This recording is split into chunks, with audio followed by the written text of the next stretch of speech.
రాష్ట్ర ప్రభుత్వం తన రెండేళ్ల పాలనలో చేసిన వైఫల్యాన్ని ప్రజలకు తెలియజేసేందుకు వైఎస్ఆర్ కాంగ్రెస్ పార్టీ రాష్ట్ర వ్యాప్తంగా చేపట్టిన కార్యక్రమాన్ని అడ్డుకునేందుకు అధికార యంత్రాంగాన్ని దుర్వినియోగం చేస్తోందని మాజీ ఎంపీ వైఎస్ఆర్సీపీ జాతీయ అధికార ప్రతినిధి మార్గని భరతరాం తీవ్రంగా విమర్శించారు.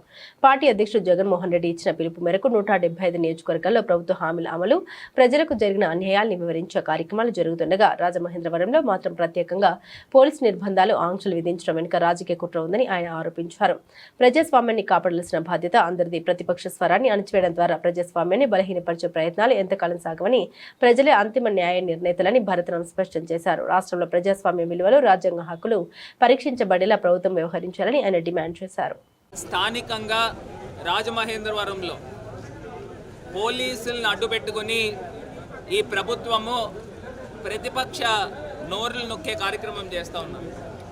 ఇవాళ 2 సంవత్సరాల పరిపాలనలో ఈ ప్రభుత్వం యొక్క వైఫల్యాల గురించి పార్టీ వైఎస్ఆర్ కాంగ్రెస్ పార్టీ ఇచ్చిన పిలుపు మేరకు, మా అధ్యక్షుడు జగన్మోహన్ రెడ్డి గారు ఇచ్చిన పిలుపు మేరకు 175 నియోజకవర్గాల్లో ప్రభుత్వం ఏమైతే హామీలు ఇచ్చాయో అవన్నిటిని కూడా ప్రజల దగ్గరికి తీసుకెళ్లే కార్యక్రమము ఇవాళ మేము ఒక ప్రతిపక్షంగా, ఒక బాధ్యత కలిగిన ప్రతిపక్షంగా మేము కార్యక్రమం చేస్తూ ఉంటే ఆ కార్యక్రమాన్ని ఇవాళ ఈ ప్రభుత్వము స్థానిక ఎమ్మెల్యే రౌడీ షీటర్లను అడ్డు పెట్టుకుని అక్కడ 144 సెక్షన్ పెట్టారు. నేను అడుగుతా ఉన్నా, అసలు 144 సెక్షన్ పెట్టాల్సిన పని ఏముంది?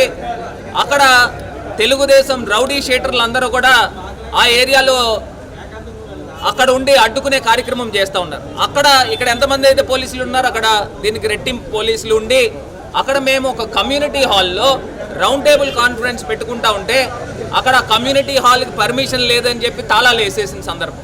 నేను అడుగుతా ఉన్నా, అసలు ఎందుకు ఈ రకమైన పోలీసులను అడ్డు పెట్టుకుని రాజకీయాలు చేస్తూ ఉన్నారనేది అర్థం కావట్లేదు. ఇవాళ ఒక ప్రతిపక్ష బాధ్యత ఏంటండి? ప్రతిపక్ష పార్టీ బాధ్యత ఖచ్చితంగా ప్రభుత్వం ఏదైతే గతంలో హామీలు ఇచ్చారో అవి నిలబెట్టుకోవాలి, ఆ హామీలన్నీ కూడా నెరవేర్చాలి అని చెప్పి ఒక ప్రతిపక్ష బాధ్యత మేము వహిస్తూ ఉంటే ఇవాళ మమ్మల్ని వెళ్ళనివ్వకుండా అడ్డుకునే కార్యక్రమం చేస్తూ ఉన్నారు. ఆ రోజు ఏదో ఎమ్మెల్యే పక్కన కొంతమంది గూండాలను కూర్చోబెట్టుకుని ఆ రోజు ఏవో ఛాలెంజ్లు చేశారు. అక్కడ వార్డులోకి ఇప్పుడు నేను ఒక ఎంపీగా 5 సంవత్సరాలు పనిచేశాను. 5 సంవత్సరాలు పనిచేసినప్పుడు రాజమండ్రిలో పలు అభివృద్ధి కార్యక్రమాలు నేను చేసిన సందర్భం. మరి ఇవాళ వార్డులో పర్యటన చేయనివ్వకుండా అడ్డుకునేది పోలీసుల ద్వారా చేస్తున్నారని అంటే ఇవాళ ప్రజాస్వామ్యాన్ని కూనీ చేసే కార్యక్రమం చేస్తూ ఉన్నారు.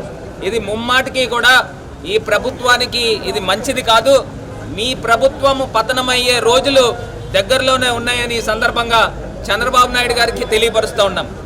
ఎక్కడా కూడా 175 నియోజకవర్గాలు ఈ రకమైన ఆపిన సందర్భాలు లేవు.